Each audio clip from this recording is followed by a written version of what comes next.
Bienvenue sur Vivre en pleine conscience. Si cela n'est pas déjà fait, abonne-toi afin de ne plus louper aucune vidéo et active la cloche de notification pour être prévenu dès la sortie d'une nouvelle vidéo.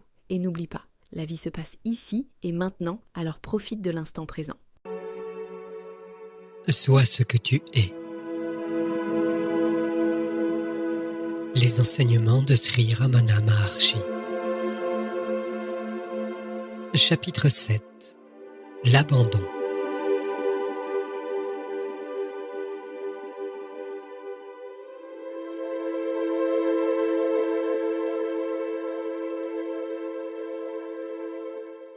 S'abandonner implique qu'il n'y ait personne pour poser des questions ou y penser. Ou bien les pensées sont éliminées en se tenant à la pensée racine je, ou bien il faut s'abandonner sans condition à un pouvoir qui nous dépasse. Il n'y a que deux voies pour la réalisation.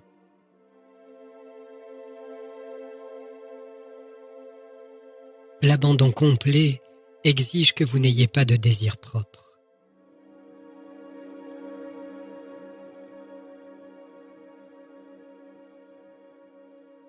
Il y a deux moyens pour arriver à cet état. L'un est de chercher la source du jeu et de se fondre dans cette source. L'autre est d'avoir le sentiment suivant. Je ne peux rien par moi-même. Dieu seul est tout-puissant et je ne peux être en sûreté qu'en m'en remettant complètement à lui.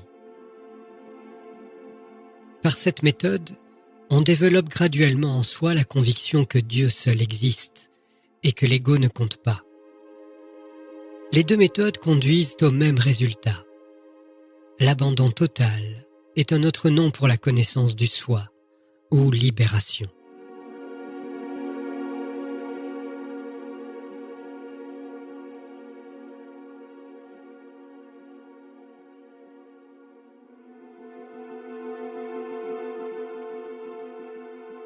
Quelle que soit la voie suivie, vous devez vous perdre dans l'unique. Le renoncement n'est complet que lorsque vous atteignez le stade du « tu es tout » et « que ta volonté soit faite ». Cet état n'est pas différent de la connaissance, jnana. Si on répète « soham », « je suis lui », il y a encore dualisme. Dans l'abandon, il y a non-dualisme. En réalité, il n'y a ni dualisme, dvaita, ni non-dualisme, advaita. Mais il y a simplement ce qui est. Le renoncement paraît facile parce que les gens s'imaginent qu'en disant avec leurs lèvres « je m'abandonne » et en remettant leur fardeau au Seigneur, ils peuvent être libres et faire ce qu'ils veulent. Mais à partir du moment où vous vous abandonnez, vous ne pouvez plus avoir des choses que vous aimez et d'autres que vous n'aimez pas. Votre volonté doit devenir complètement non existante et remplacée par la volonté du Seigneur. La mort de l'ego par cette méthode conduit à un état qui n'est pas différent de jnana. Quel que soit le chemin emprunté, vous devez arriver à la connaissance ou l'état d'unité.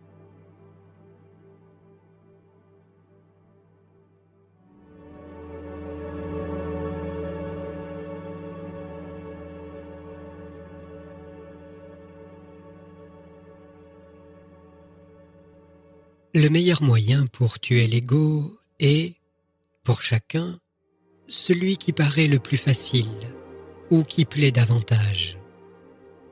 Toutes les voies sont également bonnes puisqu'elles conduisent au même but, qui est la fusion de l'ego dans le soi. Ce que l'adepte appelle abandon, l'homme qui pratique l'auto-investigation l'appelle connaissance, jnana. Ces deux pratiques ramènent l'ego à sa source et le font s'y perdre.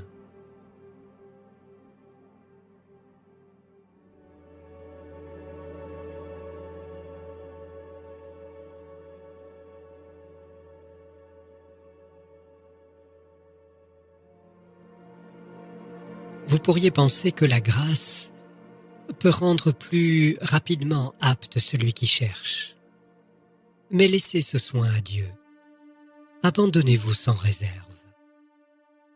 De deux choses l'une, ou bien vous vous abandonnez à un pouvoir plus élevé en reconnaissant votre impuissance, ou bien vous recherchez la cause de vos souffrances en remontant à la source et en vous perdant dans le soi.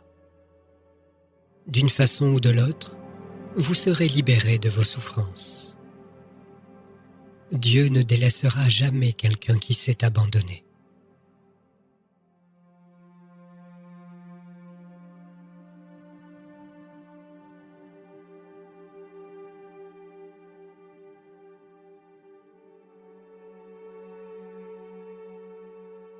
Abandonnez-vous une fois pour toutes et ne désirez rien. Le désir est là tant qu'est présente l'idée qu'il y a un acteur derrière l'action. C'est ce qu'on appelle aussi la personnalité. En l'absence de cela, le soi va se trouver rayonner dans sa pureté. C'est le sentiment qu'il y a un auteur à l'action qui est un esclavage, non les actions en soi. Reste tranquille et sache que je suis Dieu. Ici, tranquillité veut dire total abandon, sans trace d'individualité. Le calme va l'emporter et il n'y aura plus d'agitation de l'esprit. L'agitation de l'esprit est la cause du désir, du sentiment d'être l'auteur de l'acte et de la personnalité. Si elle cesse, alors s'instaure le calme. Ici, connaître veut dire être. Il ne s'agit pas de la connaissance relative, impliquant la connaissance, l'acte cognitif et ce qui est connu.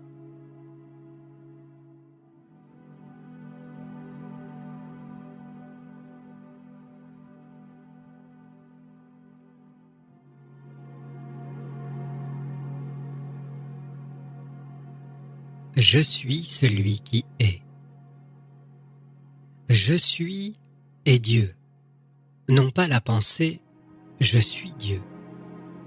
Réalisez « je suis », ne le pensez pas. Il est dit « sachez que je suis Dieu » et non pas « pensez que je suis Dieu ». Discuter sur le renoncement revient à prendre une pincée de sucre roux, d'une image en sucre roux de Ganesha, pour la présenter en offrande rituelle au même Ganesha. Vous dites que vous offrez à Dieu votre corps, votre âme et toutes vos possessions. Mais sont-elles vôtres pour que vous puissiez les lui offrir? Au mieux, tout ce que vous pouvez dire, c'est « Je me suis imaginé à tort jusqu'à maintenant que toutes ces choses qui sont vôtres étaient à moi. Maintenant, je réalise qu'elles vous appartiennent. » Cette certitude qu'il n'y a rien que Dieu ou le soi, que je et mien n'ont pas d'existence propre et que seul le soi existe, c'est jnana. Il n'y a donc pas de différence entre bhakti et jnana. Bhakti est la mère de jnana.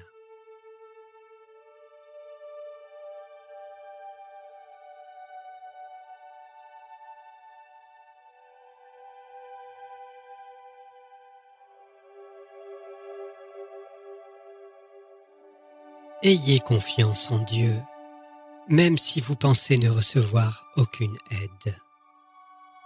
Si vous vous êtes vraiment abandonné, vous devez être capable de vous soumettre à la volonté de Dieu sans vous affliger de ce qui peut ne pas vous plaire. Les choses peuvent s'avérer différentes de ce qu'elles apparaissent au premier abord. La détresse conduit souvent les hommes à la foi en Dieu. Abandonnez-vous à lui et soumettez-vous à sa volonté, qu'il se manifeste ou non. Attendez son bon plaisir. Si vous lui demandez d'accomplir votre volonté, alors vous ne vous abandonnez pas, vous lui donnez des ordres.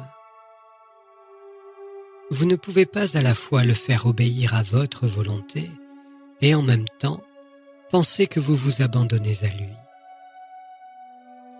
Il sait ce qui est le mieux et quand et comment le faire. Laissez-lui prendre soin de tout, intégralement. Le fardeau est à lui, ne vous en préoccupez plus. Tous vos soucis sont les siens. C'est cela l'abandon, c'est cela la bhakti. Vous pouvez aussi demander à qui ces questions se présentent-elles. Plongez profondément dans le cœur et demeurez-y en tant que soi. L'une de ces voies est toujours ouverte à l'aspirant.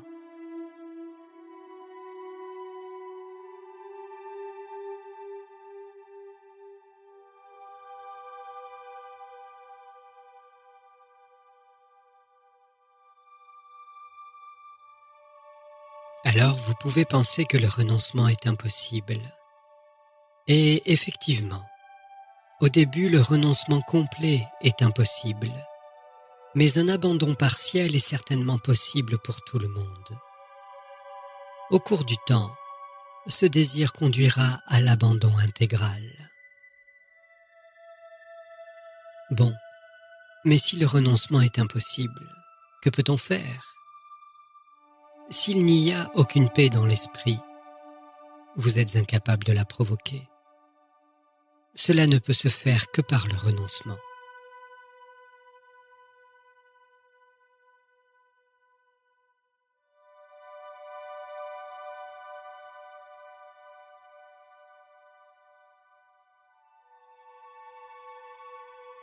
Renoncer, c'est s'abandonner à la cause originelle de notre être.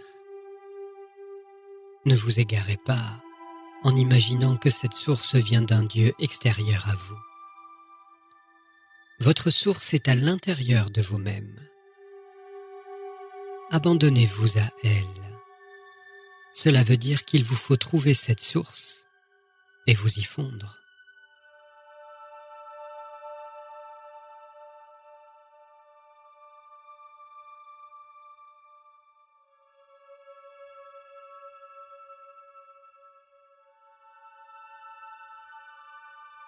Abandon complet veut dire ne pas avoir d'attachement pour les pensées. Il n'y a pas de doute. Mais cela veut-il dire rejeter même les pensées de nourriture et d'eau, choses qui sont essentielles au soutien de notre corps physique? On me demande, est-ce que je dois manger seulement si j'obtiens quelque chose par la volonté divine et sans l'avoir demandé, ou dois-je faire un minimum d'efforts? Supposons que ce que nous avons à manger soit arrivé tout seul. Mais même dans ce cas, qui va manger?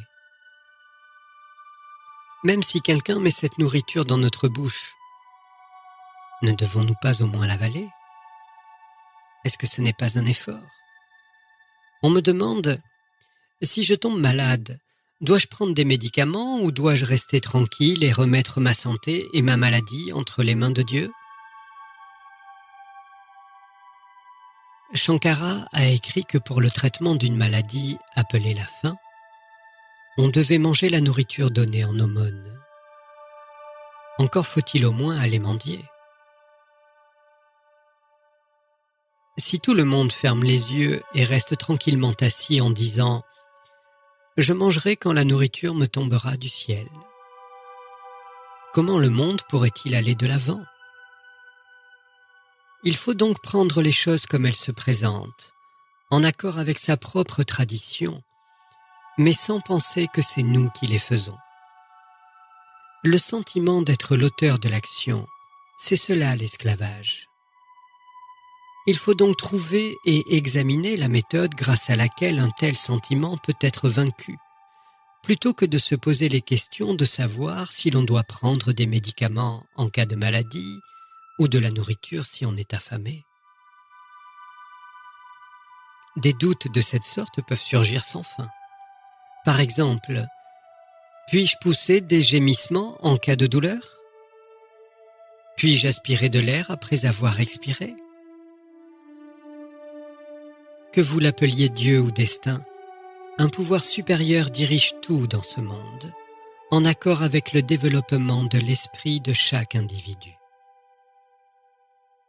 Si la responsabilité en est rejetée sur le pouvoir supérieur, les événements vont se dérouler d'eux-mêmes. C'est ainsi que nous marchons. Est-ce que nous nous demandons à chaque pas si nous devons lever une jambe après l'autre ou si nous devons nous arrêter à un certain stade? Est-ce que la marche ne se fait pas automatiquement? C'est la même chose pour la respiration. Il n'y a pas d'effort spécial à faire pour inspirer et pour expirer. C'est pareil aussi dans la vie. Est-ce que nous pouvons renoncer à n'importe quoi si nous le voulons, ou faire tout ce qui nous plaît?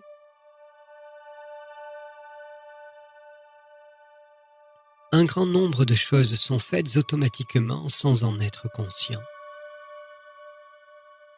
Abandon complet à Dieu veut dire laisser choir toute pensée et concentrer son esprit sur lui.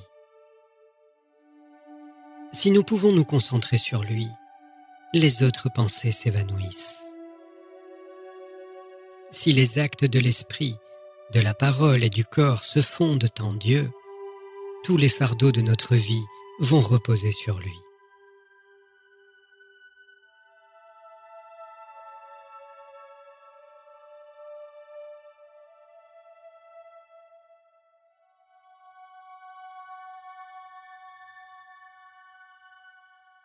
La difficulté actuelle est que l'homme pense qu'il est l'auteur des actions qu'il accomplit. C'est une erreur. C'est le pouvoir supérieur qui accomplit tout, et l'homme n'est qu'un instrument. S'il accepte cela, il se libère des ennuis. Dans le cas contraire, il les attire. Prenez par exemple les personnages sculptés à la base de la tour d'un temple. Leur posture et leur allure donnent l'apparence d'un effort considérable, comme s'ils portaient le poids de la tour. Mais réfléchissez. La tour repose en réalité sur ses fondations, sur la terre. La statue fait partie de la tour, mais donne l'impression de supporter le poids de la tour. N'est-ce pas amusant? Il en est de même pour celui qui s'imagine agir.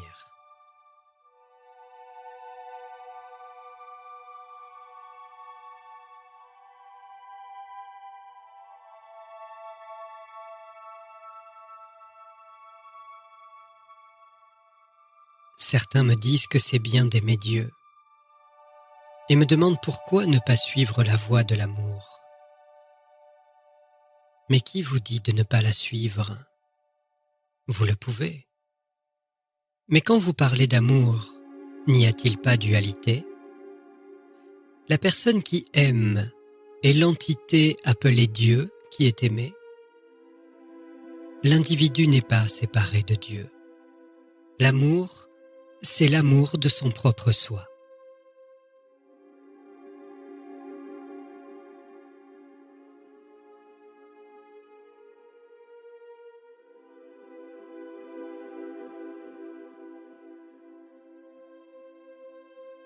L'amour même est la forme véritable de Dieu. Si vous rejetez tout en disant « je n'aime pas ceci, je n'aime pas cela », ce qui reste est la nature essentielle, Svarupa, c'est-à-dire la véritable forme du soi. C'est le bonheur parfait. Appelez-le béatitude, Dieu, Atman ou ce que vous voulez. Une fois que vous avez tout rejeté, ce qui reste, c'est le soi. C'est cela l'amour véritable. Celui qui connaît le secret de cet amour trouve que le monde lui-même est rempli d'amour universel.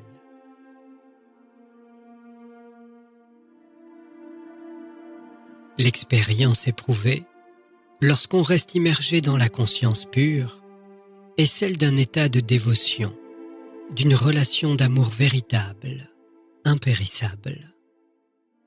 La vraie connaissance du soi qui brille comme la béatitude suprême dans sa totalité est l'essence même de l'amour. Ce n'est que si l'on connaît la vérité de l'amour, qui est la nature véritable du soi, que l'on peut défaire les nœuds compliqués de la vie.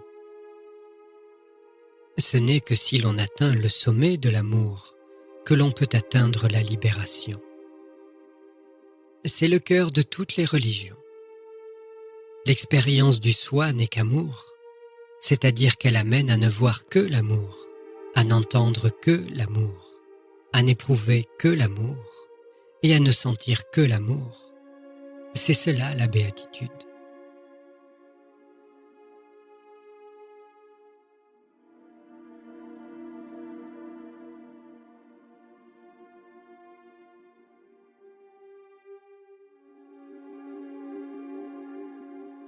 Si le désir ardent de Bhakti est présent, vous ne pourrez pas faire autrement que d'obtenir la réalisation, que vous le vouliez ou non.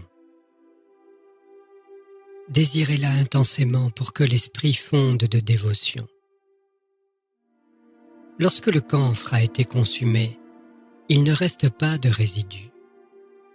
L'esprit est le camphre.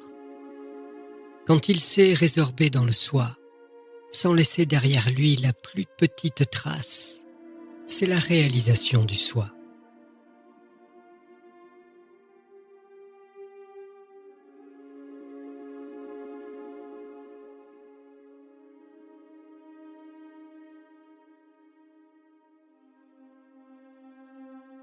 Une autre pratique qui peut vous aider à conquérir la connaissance est la méditation sur une forme. Ce genre de méditation aide à la concentration de l'esprit. L'esprit est alors libre de penser autre que la forme sur laquelle on médite. Il devient alors un avec l'objet de méditation. Cela le rend tout à fait pur. Ensuite, demandez-vous qui est l'adorateur. La réponse est je, c'est-à-dire le soi. De cette façon, le soi est conquis en fin de compte. Adorer la réalité sans forme, avec une pensée sans pensée, est la meilleure adoration. Mais si l'on n'est pas capable d'une telle adoration sans forme de Dieu, on peut très bien n'adorer que la forme. L'adoration sans forme n'est possible que pour ceux dont l'ego n'a plus de forme. Sachez que toute adoration accomplie par quelqu'un dont l'ego a encore une forme n'est qu'adoration formelle.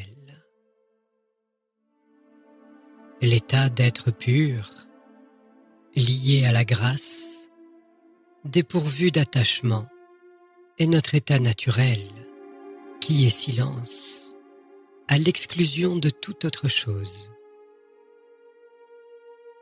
Comprenez que devenir ce silence, y demeurer continuellement, en faire l'expérience telle qu'il est la véritable adoration mentale. La meilleure de toutes les formes d'adoration est l'adoration naturelle, dans laquelle l'esprit est établi comme le soi unique, tandis que le Seigneur est installé sur le trône du cœur.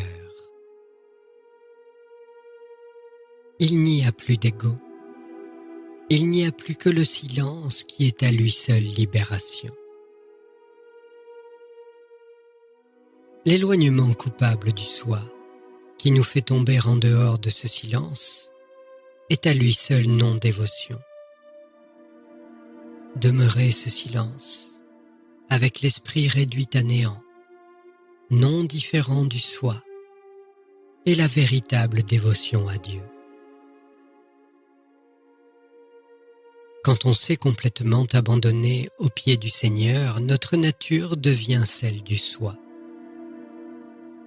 Le résultat en est une paix abondante. Et il ne reste pas la plus petite place dans le cœur pour regretter nos défauts ou nos lacunes. C'est cela la suprême dévotion. Nous devenons ainsi l'esclave du Seigneur tout en restant calmes et tranquilles, sans même la pensée égotiste d'être son esclave. C'est cela la suprême connaissance.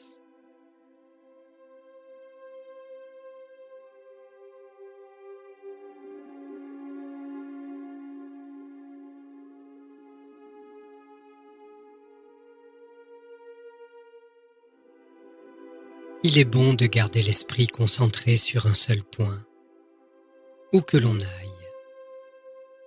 À quoi cela peut-il servir de garder le corps dans un endroit si l'esprit peut vagabonder ailleurs?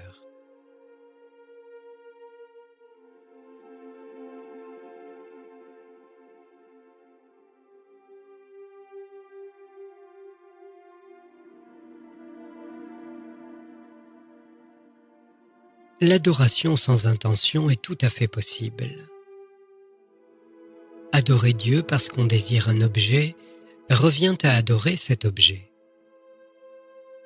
Cesser de penser à l'objet désiré est la condition préalable à satisfaire pour atteindre l'état divin.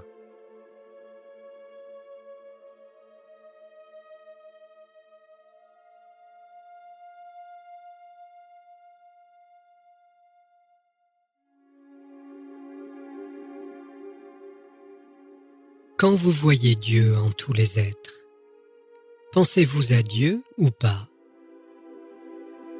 Il vous faut bien penser à Dieu si vous désirez voir Dieu partout autour de vous. Gardez Dieu à l'esprit de cette façon et méditation, ou dhyana. C'est le stade qui précède la réalisation. La réalisation est dans le soi et appartient au soi. Elle ne peut pas être en dehors du soi. Dhyana doit précéder la réalisation, mais que vous vous concentriez sur Dieu ou sur le soi n'a pas d'importance, parce que le but est le même. Vous ne pouvez en aucune façon échapper au soi. Vous voulez voir Dieu partout, sauf en vous.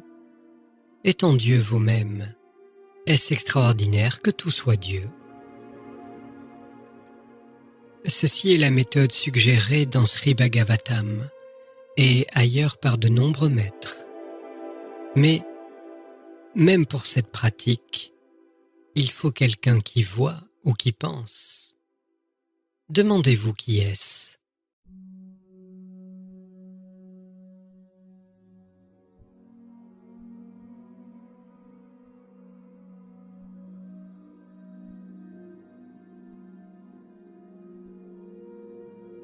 Voir Dieu, c'est être Dieu. Il n'y a pas de totalité en dehors de Dieu que lui-même puisse investir. Lui seul est.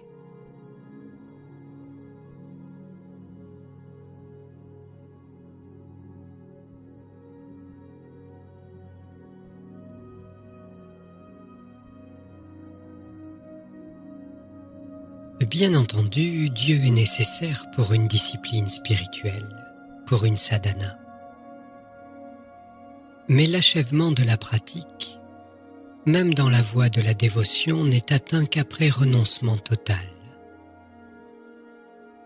Qu'est-ce que cela veut dire, si ce n'est que l'effacement de l'ego permet au soi de demeurer tel qu'il est, tel qu'il a toujours été?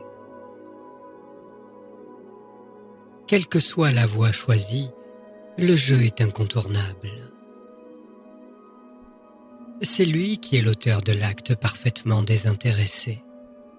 C'est lui qui désire intensément s'unir au Seigneur dont il croit avoir été séparé, car il croit être séparé de sa nature véritable. Il faut découvrir la source de ce jeu.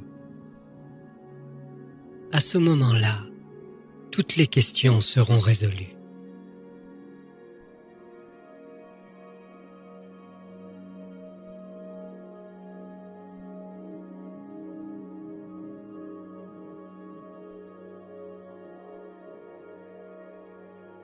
Le jeu répand l'illusion du jeu et pourtant demeure en tant que jeu. Tel est le paradoxe de la réalisation du soi. Celui qui est réalisé n'y voit pas de contradiction. Prenez le cas de la ferveur dévotionnelle. Je m'approche du Seigneur et prie pour être absorbé en lui. Ensuite, je m'abandonne avec confiance en me concentrant sur lui. Au bout du compte, que reste-t-il ? À la place du jeu, du début, l'abandon total de soi-même ne laisse comme résidu que Dieu dans lequel le jeu s'est perdu. Ceci est la forme suprême de dévotion et d'abandon et le sommet du non-attachement. Vous dites que vous abandonnez ceci et cela de vos possessions. Si au lieu de cela vous renoncez à jeu et mien, tout est abandonné d'un seul coup. La graine même de la possession est alors perdue. Le mal est ainsi écrasé dans l'œuf, tué dans le germe même. Pour réussir, le détachement doit être total, et l'ardeur doit être celle de quelqu'un qui est maintenu sous l'eau et qui veut à tout prix, question de vie ou de mort, remonter respirer à la surface.